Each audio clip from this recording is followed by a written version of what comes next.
सभी को नमस्कार। आज हम हमारे मंडी के बल विधानसभा क्षेत्र में आए हुए हैं। हमारे यहाँ पर उपस्थित हमारे बी.आर. कौंडल सर, जो कि रिटायर्ड एडीएम रहे हैं। एक अच्छे विजनरी लीडर की तरह हम इन्हें आने वाले समय में देख रहे हैं, क्योंकि पिछले कुछ समय से ये हमारी सोशल मीडिया की साइट्स फेसबुक और यूट्यूब पे काफ़ी समय समय पर अवेयरनेस की तरह, रेवेन्यू डिपार्टमेंट की कमियों की तरफ और बहुत सारी ऐसी जानकारियों की तरफ जनता को ध्यान लेके जा रहे हैं, जो कि आज के समय में जानना बहुत ज़रूरी है। सर, सबसे पहले तो हम स्वागत करेंगे आपका यहाँ पर और हमें समय देने के लिए। हमने पिछले कुछ समय से देखा कि आप सोशल मीडिया पर काफ़ी एक्टिव हैं और बहुत सारे आप ऐसे पॉइंट उठा रहे हैं जिनका जानना हमारी विधानसभा की और सभी विधानसभाओं की, पूरे प्रदेश की जनता को बहुत ज़रूरी रहता है, क्योंकि हमारा जो राजस्व विभाग है उसमें कुछ कमियां इस तरह की है जिसे हम बहुत सारी कोशिशें करने के बाद भी उन कमियों को हम नहीं जान पाते हैं, जब तक एक पूरी जानकारी हम नहीं पा लेते हैं। तो पहले तो मैं उन सभी विषयों पे भी आपसे बात करना चाहूँगा।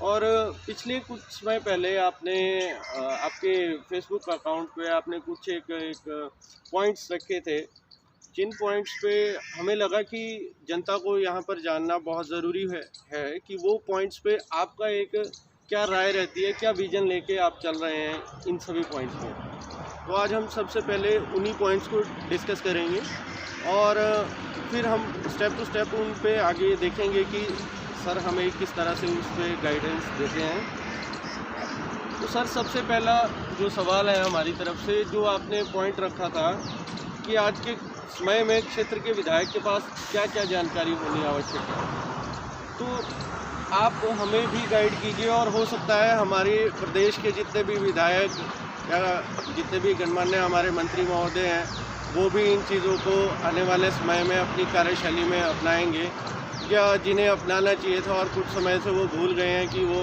किस कार्यशैली को अपनाने के लिए यहाँ पर जनता ने भेजे थे। तो सर, सबसे पहले तो यही सवाल है। सभी व्यूअर्स को मेरा नमस्कार। जहाँ तक मैं फेसबुक पर जो एक्टिव हूँ, उसमें मेरा जो मुख्य उद्देश्य है वो यही है कि जितना भी मेरे पास थोड़ा बहुत ज्ञान है अपने विषय के बारे में, उसको मैं जनता से के साथ बांटूं और जनता को जितना अवेयर करवा सकूं उतना मेरी कोशिश रहेगी। जहां तक एक अच्छे विधायक के बारे में मैंने जो 14 पॉइंट फेसबुक पे डाले थे, उसका प्रश्न है, विधायक एक ऐसा प्रतिनिधि होता है विधानसभा में जो कि पूरी विधानसभा कॉन्स्टिट्यूंसी के लोगों को रिप्रेजेंट करता है और उसके पास उन सब लोगों की जानकारी, उनके परिवारों की जानकारी होना बड़ी आवश्यक है।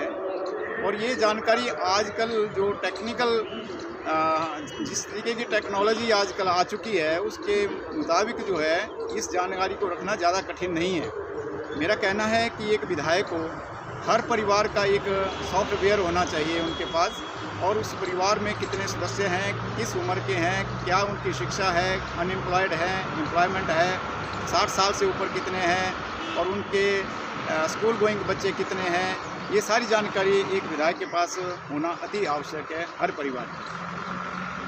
तो सर, जैसे अब मैं कुछ ऐसे पॉइंट्स भी लेना चाहूँगा जो हमारे आज के समय में बहुत प्रभुता से मीडिया में भी उठाए जा रहे हैं। कुछ एक हमारे ऐसे, चाहे केंद्र सरकार हो चाहे हमारी राज्य सरकार हो, कुछ उनकी नीतियाँ इस तरह की है या कुछ उन्होंने कानून इस तरह के बनाए हुए हैं, जो आपके भी मैंने कुछ एक पॉइंट देखे थे।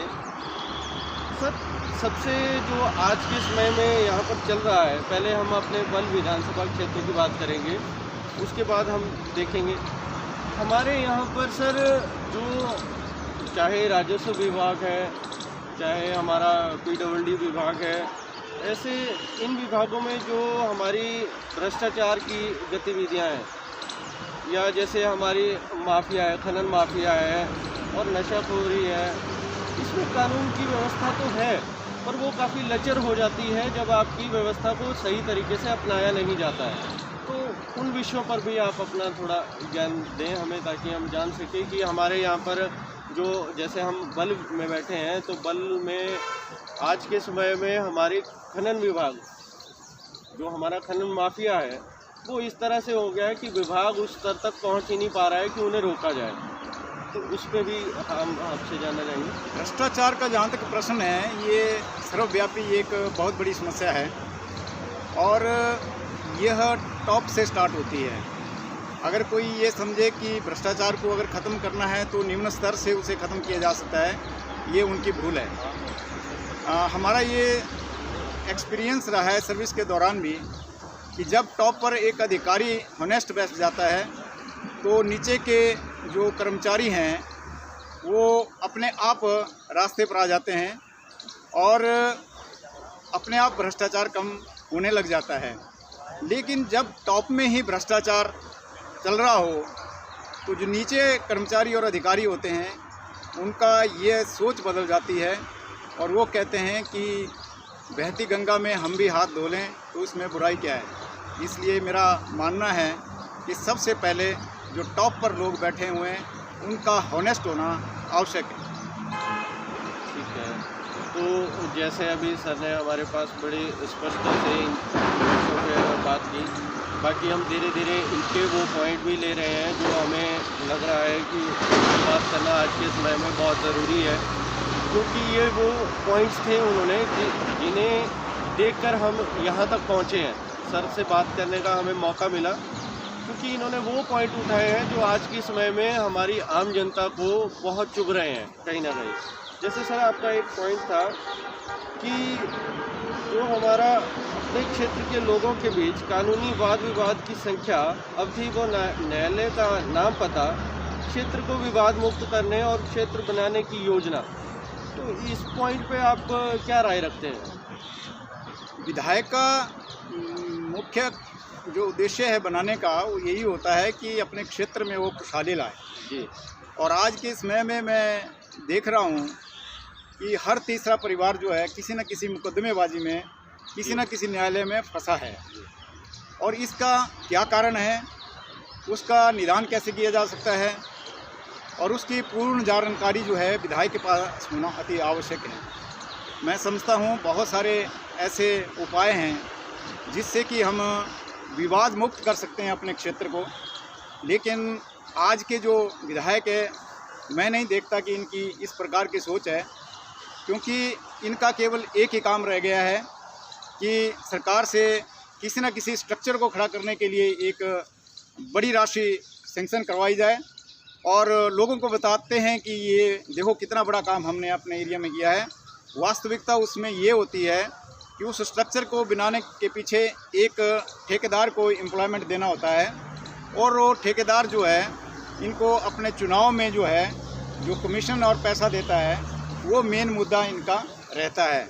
अगर वास्तव में इनको क्षेत्र की जो खुशहाली के बारे में कार्य करना है तो इनको इतने बड़े बड़े स्ट्रक्चर बनाने के बजाय छोटी छोटी बातों पर पहले ध्यान देना चाहिए कि मेरे क्षेत्र में स्कूलों में शिक्षा की क्वालिटी क्या है, क्या वहाँ पर उन बच्चों को सभी सुख साधन जो वहाँ पर उनको इंफ्रास्ट्रक्चर चाहिए क्या उनके पास है।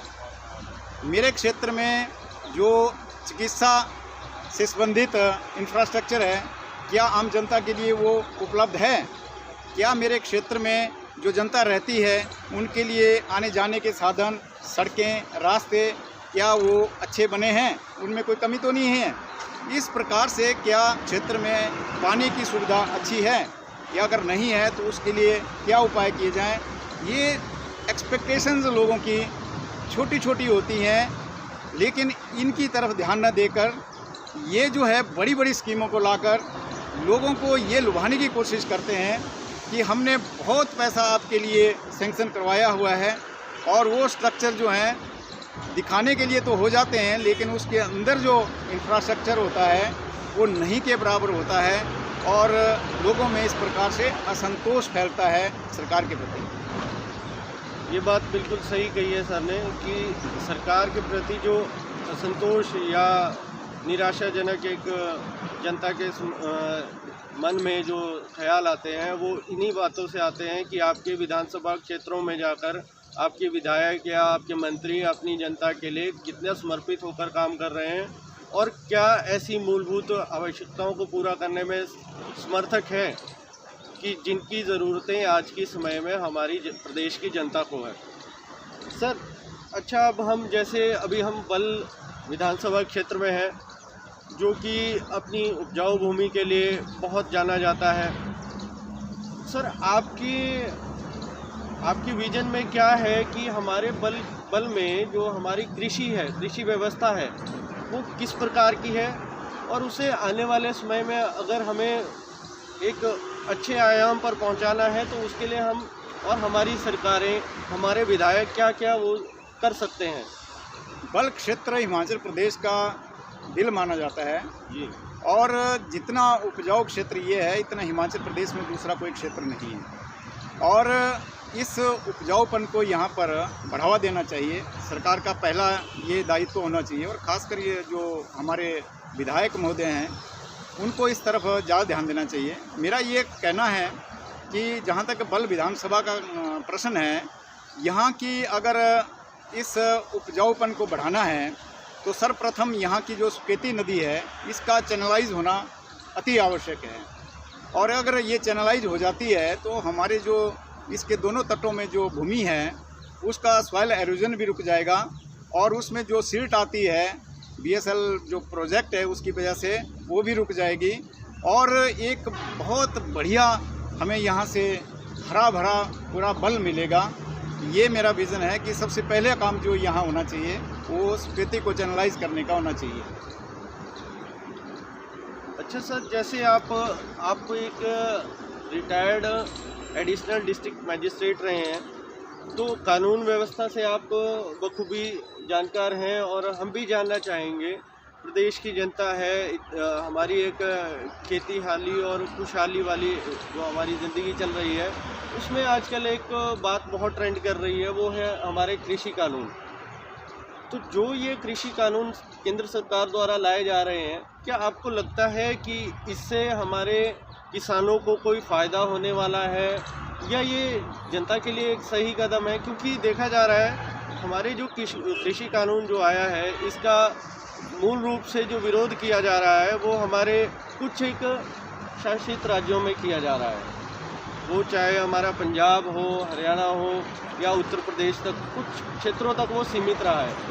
तो क्या जो हमारे देश भर के बाकी किसान हैं या बाकी हमारी जो कृषि योग्य भूमि पर जो खेतीबाड़ी कर रहे हैं, क्या उन्हें इस कृषि कानून से कोई फ़र्क नहीं पड़ेगा या फिर उन्हें उसका फ़ायदा आने वाले समय में दिख रहा है? तो आप थोड़ा इस कृषि कानून को भी हमारी नज़र में डालें कि हम उसको क्या फ़ायदे उठा सकते हैं या क्या उसके नुकसान हो सकते हैं। वास्तव में कृषि एक ऐसा व्यवसाय है जिसमें जो हमारा किसान जुड़ा हुआ है उसमें बहुत सारे लोग ऐसे हैं जो या तो अनपढ़ हैं या पूर्णतया शिक्षित नहीं हैं, वो इतना ज्ञान नहीं रखते कि जो कानून बना है उसके अंदर कौन सी खामियां हैं और कौन सी उसमें अच्छाइयां हैं।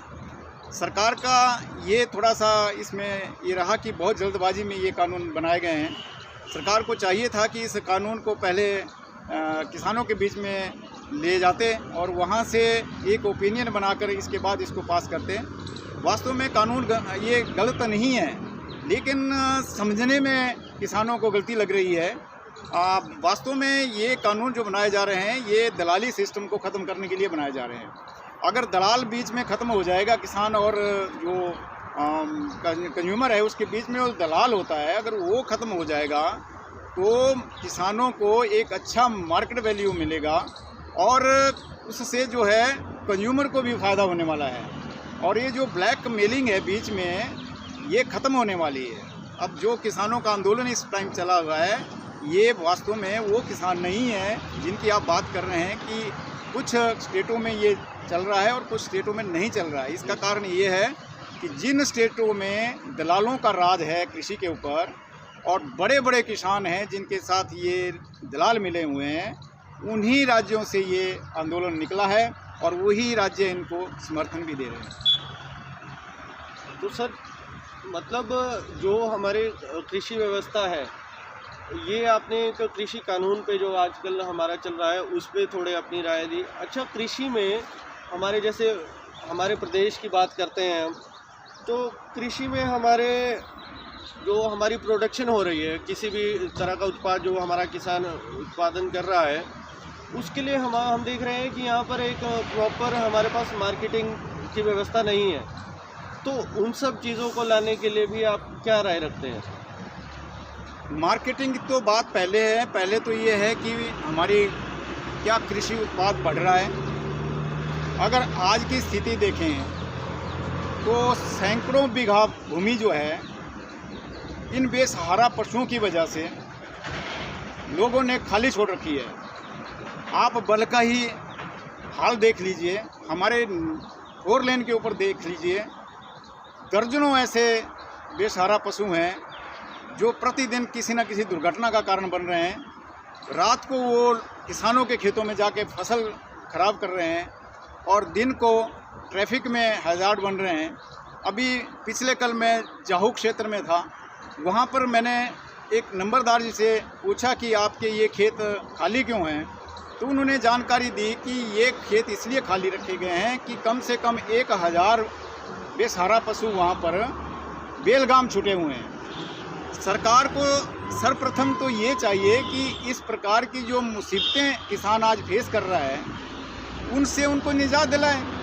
अगर वहाँ खेत ही खाली होंगे तो उसकी मार्केटिंग क्या होगी? और जब खेत हरे भरे रहेंगे, वहाँ खाद्यान्न पैदा करेंगे, सब्जियाँ पैदा करेंगे, तो उसके बाद उसकी मार्केटिंग का प्रबंध करना भी सरकार का काम है। अब एग्जाम्पल के तौर पर बल क्षेत्र में करोड़ों रुपए का टमाटर यहाँ होता है और उसका मार्केटिंग का कोई सरकार के पास प्रबंध नहीं है।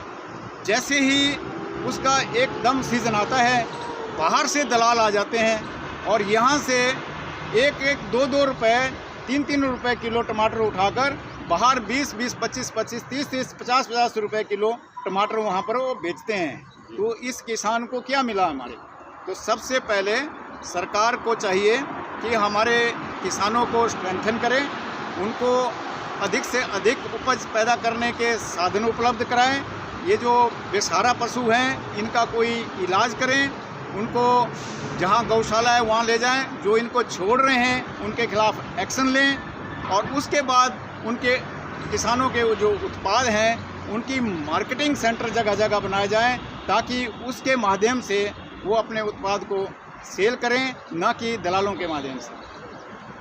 अच्छा सर, जैसे हमने एक एक करके अभी कुछ मुद्दे उठाए आपके जो हमारे आजकल मूलभूत मुद्दे माने जा रहे हैं देश और प्रदेश के, उनमें एक और मुद्दा भी है जो काफ़ी उजागर होता रहा है और समय समय पर ज़्यादातर चुनावी समय में वो ज़्यादा रहता है, युवाओं के रोज़गार से संबंधित। हमारे प्रदेश का युवा अधिकतर हमारा एक जो हिमाचल स्टेट है वो एक पढ़ा लिखा स्टेट माना जाता है और सभी हमारे युवा यहाँ पर पढ़े लिखे होने के साथ साथ कहीं ना कहीं बेरोज़गार भी हमारे बहुत युवा साथी हैं। तो वो बेरोज़गारी को ख़त्म करने के लिए क्या एक सरकार की मनोदिशा में सुधार होना चाहिए या कुछ हमारे युवा साथियों में भी एक ऐसी परिस्थिति पैदा होनी चाहिए कि वो रोज़गार को शुरू करने के स्तर पे आ सकें? जैसे हमारी केंद्र सरकार और राज्य सरकारों ने कुछ एक लघु उद्योग लगवाने के लिए काफ़ी स्कीम्स चला रखी है। क्या आपको लगता है कि उन स्कीम्स का युवा साथियों को फ़ायदा मिलना चाहिए या मिल रहा है? और कौन से ऐसे साधन हैं जिनकी वजह से युवा हमारे बेरोज़गारी को छोड़ सकते हैं? केंद्र सरकार ने इसकी ओर बहुत अच्छे कदम अभी शुरू भी किए हैं और उससे बहुत सारे युवाओं को फ़ायदा भी हो रहा है। जहाँ तक हिमाचल प्रदेश का प्रश्न है, यह एक हिली स्टेट है और एनवायरनमेंट के हिसाब से इस राज्य का बहुत योगदान है, क्योंकि अरबों रुपए के जो जंगल हैं वो सरकार ने यहाँ इनको प्रोटेक्ट किया हुआ है, जिसकी वजह से एनवायरनमेंट में एक बहुत बड़ा सहयोग यहाँ से मिल रहा है। दूसरा, यहाँ पर जो युवाओं को स्किल डेवलपमेंट का जो काम होना चाहिए था उसमें यहाँ ज़्यादा काम नहीं हुआ है। अगर हमारे युवाओं को हाथ से काम करने की कला अगर सरकार सिखाए तो मैं समझता हूँ हिमाचल प्रदेश में कोई बेकारी नहीं रहेगी। लेकिन आज की परिस्थिति ये है कि यहाँ का युवा केवल डिग्रियाँ लेकर घूम रहा है और उस डिग्री में वो स्किल नहीं है कि वो कोई आउटपुट दे सके, कोई काम कर सके वो, और इसी वजह से वो बेकार दिखता है। अन्यथा काम के लिहाज से यहाँ आज की डेट में कोई आपको मजदूर, कोई आपको मैसन, कोई आपको कारपेंटर, कोई आपको इलेक्ट्रीशियन नहीं मिलते हैं। इनकी शॉर्टेज है। आपने देखा होगा बिहार और यूपी से बहुत सारे यहाँ पर युवा आकर काम करते हैं, लेकिन यहाँ के युवा क्यों नहीं करते हैं? क्या वो केवल चिट्टा बेचने के लिए ही उनका काम रह गया हुआ है? तो ये जो इजी अर्निंग का एक मेथड युवाओं ने सीख रखा है, इसको सरकार को चाहिए कि अपनी स्किल डेवलपमेंट इंस्टीट्यूशन के माध्यम से इन युवाओं को जोड़े और इनको एक ऐसी तकनीक सिखाए जिसकी कि यहाँ पर डिमांड है।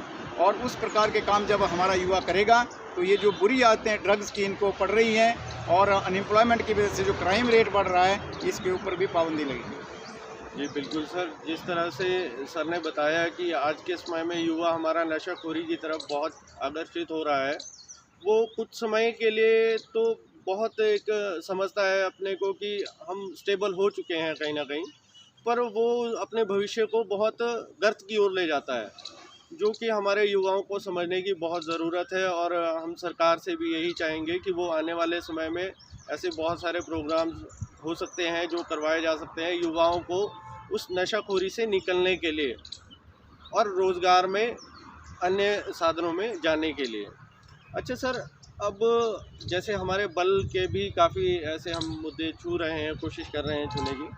पिछले समय में आपने हमारे यहाँ पर जो बल में प्रस्तावित हमारा एक अंतर्राष्ट्रीय एयरपोर्ट का सपना है हमारे माननीय मुख्यमंत्री जी का, उस पर आपने काफ़ी अपनी राय रखी और आप कहीं ना कहीं इस बात से समर्थित हैं कि आप वही एयरपोर्ट जाहू में होना चाहिए जो बल में नहीं होना चाहिए।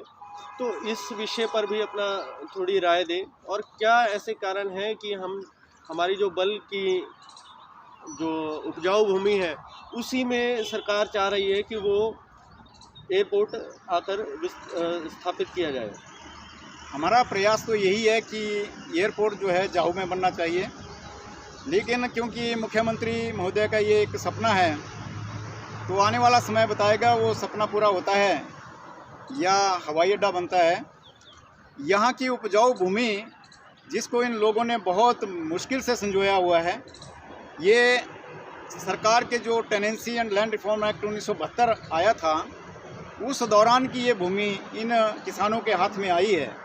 ये उस समय की सरकार का योगदान है कि ये सारे के सारे जो मौरूसी थे, गैर मौरूसी थे, ये सारे के सारे मालिक बने और इनके हाथ में ये उपजाऊ भूमि आज भी सलामत है। एक बार पहले भी इस प्रकार का अटैक यहाँ हुआ था, जब ये BSL प्रोजेक्ट जो चला था, तो ये टनल बनाने का प्रपोजल नहीं था यहाँ पर। इनका ये कहना था कि अगर पंडोह से पानी सीधा बल में लाया जाए और बल की पॉपुलेशन को उठाकर इसको पूरी को झील बना दिया जाए, तो ये आगे फिर पावर हाउस तक जो है सिलापट तक ले जाने का इनका प्रपोजल था। लेकिन यहाँ की जनता ने इसका बहुत विरोध किया था और उन्होंने इसके परिणाम स्वरूप इस जगह को बचा लिया और आज दोबारा वही संकट इस बल के ऊपर आ खड़ा हुआ है।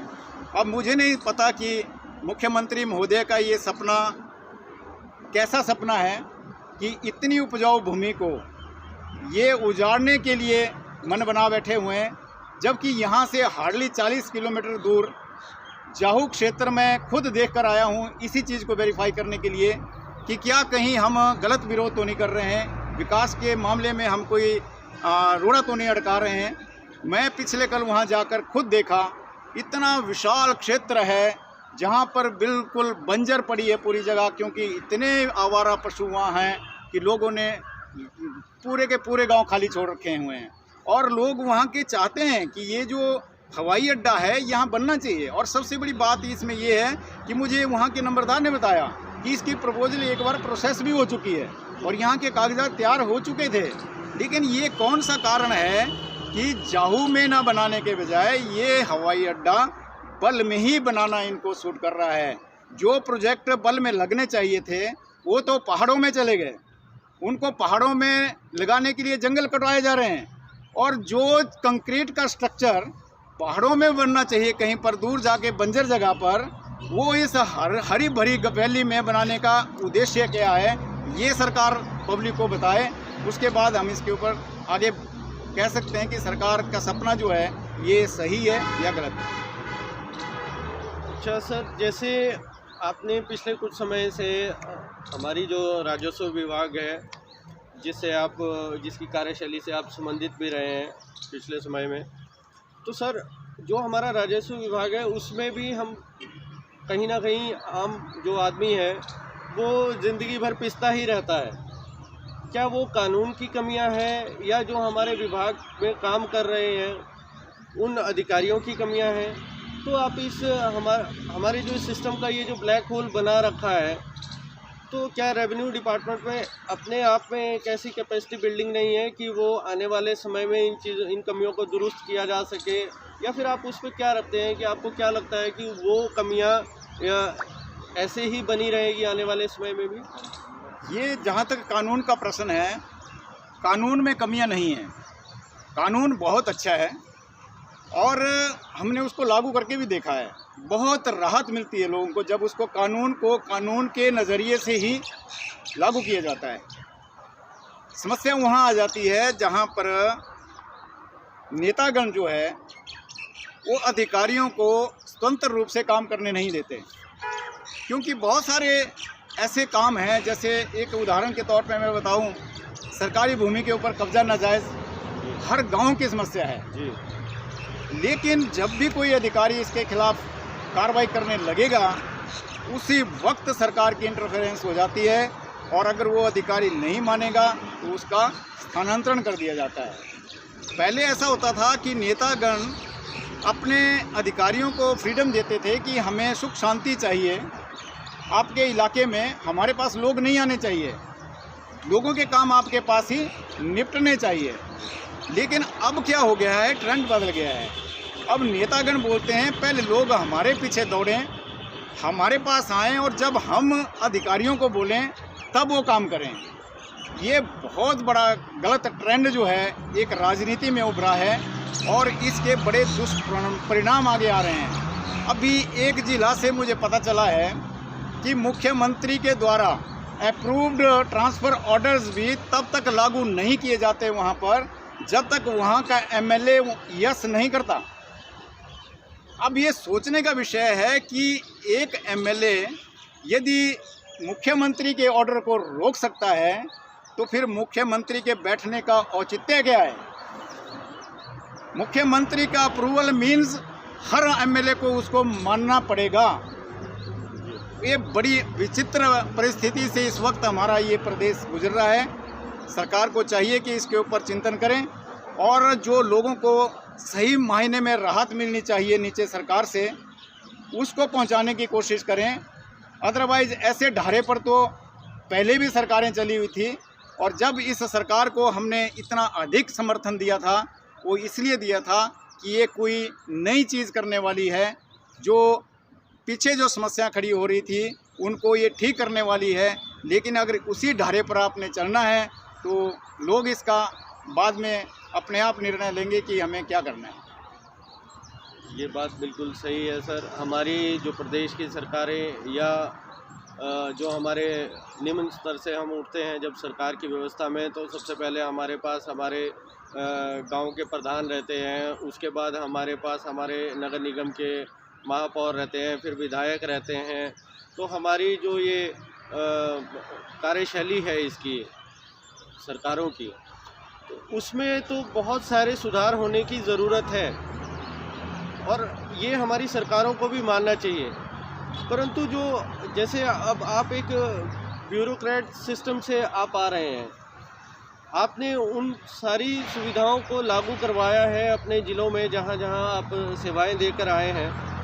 तो क्या आपको लगता है कि मंडी का जो हमारा ये बल विधानसभा क्षेत्र है, यहाँ पर हमारे जो प्रदेश के मुख्यमंत्री हैं वो हमारे मंडी के इसी हल्के के साथ वाले क्षेत्र से आते हैं, और हमारा जो बल विधानसभा क्षेत्र है, यहाँ के लोगों में आजकल एक बहुत दिमागी तौर पर ये व्यवस्था चल रही है कि हमारे जो समूचे काम हो रहे हैं प्रदेश के, वो इस समय हमारी अपर वैली मंडी की, जो हमारी सराज घाटी कहा जाता है जिसे, उसी में हो रहे हैं। बल्कि हमारे जो निचले विधानसभा क्षेत्र है, चाहे हम बल विधानसभा की बात करें या हमारी जोगिंद्रनगर विधानसभा क्षेत्र है या उन्ना की कोई हरोली विधानसभा क्षेत्र है, उनमें वो विकास कार्य एक तरह से निम्न स्तर पर पहुंच गए हैं, जो कि यहाँ पर होने चाहिए। जैसे हम कृषि व्यवस्था की भी बात करें तो युवा होने के नाते हम भी चाहते हैं कि अगर यहाँ पर जो हमारा एयरपोर्ट है उसकी जगह हम यहाँ पर कोई कोल्ड स्टोरेज फैसिलिटीज़, जिससे हमारे लोगों को, किसान भाइयों को बहुत सुविधाएं होंगी, वो स्थापित किए जाएं। तो आपको क्या लगता है कि इस तरह की रिफॉर्म्स लाना सरकार के लिए उचित रहेगा? और क्या हमारे यहाँ पर विधायक और जो हमारे मुख्यमंत्री हैं या सरकार है, उसकी मनोदिशा देखकर आपको लगता है कि ये सुधार आने वाले समय में यहाँ पर होंगे? पहले जो है प्रदेश में जो मुख्यमंत्री होते थे, वे अपनी कंस्टिट्यूंसी की कम और प्रदेश की चिंता ज़्यादा करते थे। यहाँ पर सर्वप्रथम डॉक्टर वाई.एस. परमार जी रहे हुए हैं और ये सबको विदित है कि जब तक वो मुख्यमंत्री रहे, वो अपने घर को भी उन्होंने सड़क तक नहीं बनाई। जी जी। और उनको घर को जो सड़क बनाई थी वो माननीय वीरभद्र जी के समय में बनी थी। और उसके बाद एक ऐसा समय आया जब मुख्यमंत्री जो है प्रदेश से निकलकर एक ज़िले का मुख्यमंत्री बन गए और अपने ही ज़िले में सारी चीज़ों को करने पर उतारू हो गए। और अब ऐसा लगता है, ऐसा समय आ गया है कि मुख्यमंत्री का जो पद है वो एक विधानसभा क्षेत्र तक सीमित हो गया है और ये प्रदेश के हित में नहीं है। प्रदेश की जनता को लगना चाहिए कि मुख्यमंत्री पूरे प्रदेश का है, एक विधानसभा का नहीं है। मुझे ऐसा लगता है जैसे पिछले समय में लोगों ने कुछ एक वुड बी चीफ मिनिस्टर्स को या चीफ मिनिस्टर के बैठे हुए ही उनकी पत्नी को विधानसभाओं में हरा दिया। उससे ऐसा प्रतीत होता है कि आने वाले मुख्यमंत्रियों में एक इनसिक्योरिटी की भावना जो है वो पैदा हो चुकी है। आपने देखा होगा सुजानपुर में लोगों ने वुड बी चीफ मिनिस्टर को हरा दिया और जब यहाँ पर श्रीमती प्रतिभा जी, वीरभद्र जी की पत्नी जो है यहाँ पर खड़ी थी, तो उस वक्त माननीय वीरभद्र सिंह जी मुख्यमंत्री थे और तब भी उन्होंने उनको हरा दिया। इससे जाहिर होता है कि कुछ ना कुछ नेताओं के बीच में इनसिक्योरिटी की भावना जो है वो पैदा हो रही है और इसका इनको चिंतन करना चाहिए। चलिए सर, ये रहा हमारा कुछ एक टॉपिक्स ऐसे थे। अब हम हमारे युवाओं के कुछ एक ऐसे प्रश्न हैं जो आने वाले समय में देख रहे हैं कि हमारे बल विधानसभा क्षेत्र से कोई ऐसी आवाज़ उठ रही है जो उनके भविष्य के लिए एक सकारात्मक कदम होने वाला है।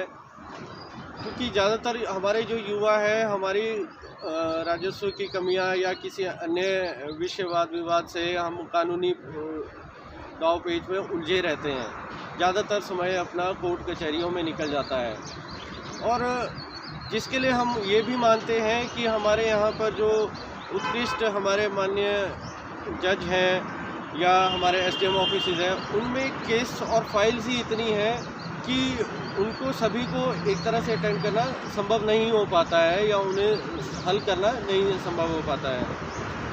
तो हम युवा ये चाह रहे हैं कि क्या आप अपने आप को आने वाले समय में किसी भी तरह के किसी चुनाव में जोड़ना चाहते हैं या लेकर चले हैं कि आने वाले समय में कभी आप चुनाव में आएंगे? चुनाव में आने के लिए एक विशेष क्वालिफ़िकेशन की आवश्यकता आजकल हो गई है। शायद वो क्वालिफ़िकेशन मेरे में नहीं है। इसके लिए सर्वप्रथम तो जो हमारे दल हैं उनकी चॉइस क्या होती है। उनकी चॉइस ये रहती है कि खासकर ऐसी विधानसभा से जहाँ पर कि ऐसे क्षेत्रों से जैसे बल विधानसभा है, उनको एक नग चाहिए हाथ खड़ा करने के लिए। उनको ऐसा व्यक्तित्व नहीं चाहिए होता जो कल को कोई उनके लिए चुनौती बन जाए, या कोई ऐसा व्यक्तित्व आगे आ गया जो विधानसभा में उनके जो गलत स्टेप हैं सरकार के उसके ऊपर वो प्रश्न कर सके। तो इनको एक डम एंड डेफ जो होता है उस टाइप का एक प्रतिनिधि इनको चाहिए होता है। और हम इस विधानसभा में तो आज तक वही देखते आए हैं, आगे क्या होता है ये अगला विधानसभा का चुनाव बताएगा। जहाँ तक मेरा प्रश्न है अभी तक तो कोई ऐसा विचार नहीं है, लेकिन आदमी को राजनीति में तभी जाना चाहिए जब लोग चाहें, अन्यथा राजनीति आज के समय में भद्र लोगों का काम नहीं रहा। चलिए सर, ये तो हमारी सभी युवाओं की तरफ से भी एक कोशिश रहेगी कि आने वाले समय में इस तरह के प्रतिनिधि अपने अपने विधानसभा क्षेत्रों से चुनकर लाए जाएं, जो किसी के हाथ की कठपुतली बनकर ना रह जाए, चाहे वो कोई व्यक्ति विशेष हो या कोई विशेष दल हो। हम चाहेंगे कि ऐसे प्रतिनिधि चुने जाएं जो हमारे विकासात्मक कार्यों को आगे बढ़ा सके और प्रदेश के विकास में अपना यथासंभव प्रयास दे सके। अच्छा सर, अब हम ज़्यादा समय नहीं रखेंगे इसमें। हम चाहेंगे कि जो आप अपनी वीडियोस के माध्यम से अवेयरनेस फैला रहे हैं, किसी भी क्षेत्र की है या किसी भी विभाग से संबंधित है, उस कार्यशैली को आप कहाँ तक लेकर जाना चाहते हैं, या आपका एक विज़न क्या है उसमें कि क्या आप लेकर चले हैं कि आप जनता तक किस तरह से उसको पहुँचाएंगे, और क्या जनता से आप अपील करते हैं? मैंने यह योजना अपनी सर्विस के दौरान बना रखी थी कि जब मैं रिटायर होऊंगा तो जो मेरा विषय है, खासकर राजस्व और लॉ, इसके बारे में लोगों को मैं जानकारी दूंगा और उनको राहत पहुंचाने की कोशिश करूंगा। क्योंकि मेरा ये मानना रहा है सर्विस के दौरान कि सबसे ज़्यादा अगर आज ग्रसित हैं लोग तो इस कानूनी अनपढ़ता की वजह से ग्रसित है। जब उनको प्रॉपर इसके बारे में जानकारी मिलेगी तो अपने को इस बंधन से वो मुक्त कर सकते हैं। इसी ध्येय के साथ मैं निकला हूँ और बहुत अच्छे रिज़ल्ट आ रहे हैं। मुझे खुशी है कि सर्विस के दौरान जो सेटिस्फेक्शन काम करने की मिलती थी उससे भी ज़्यादा सेटिस्फेक्शन आज मिल रही है, क्योंकि आज हम इंडिपेंडेंट है, कोई सर्विस रूल्स में भी नहीं बंधे हैं, अपनी चॉइस से हम काम कर सकते हैं। तो मेरा ये ध्येय है कि समाज में इसको विवाद मुक्त करना समाज को हमारा कर्तव्य है और मैं इसकी तरफ अग्रसर हूँ। चलिए सर, अभी हम सभी युवा साथियों और प्रदेश की जनता की तरफ से आपका बहुत बहुत धन्यवाद करते हैं कि आपने हमें अपना जो काफ़ी कीमती समय दिया और ऐसे विषयों पर हमारा ध्यान आकर्षित किया, और उम्मीद करते हैं कि आप आने वाले समय में भी हमें सभी जनता को इस तरह की अवेयरनेस फैलाते रहेंगे।